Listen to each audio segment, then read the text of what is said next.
Direkta ng makikipagkompetensya ang aktor na si Kiko Estrada sa action series ni Coco Martin sa ABS-CBN na Batang Quiapo. Challenge at pressure din si Kiko pero natural lang umano yun. I look at them as good action stars. Nandoon na sila habang ako ay nagsisimula pa lang.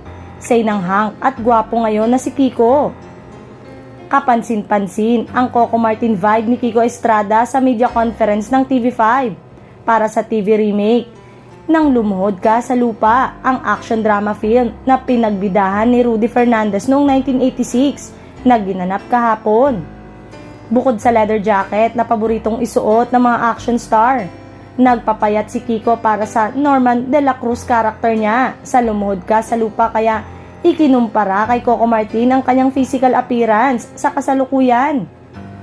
Sina Roderick Lindayag at Albert Langitan ang mga direktor ng Lumuhod Ka sa Lupa.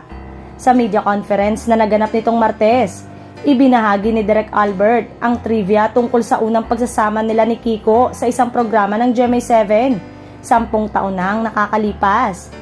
Siniseryoso ni Kiko ang pagiging action star nang dahil sa series, mas nakapag-focus ang aktor na busisiin ang issue ng kanyang physical health.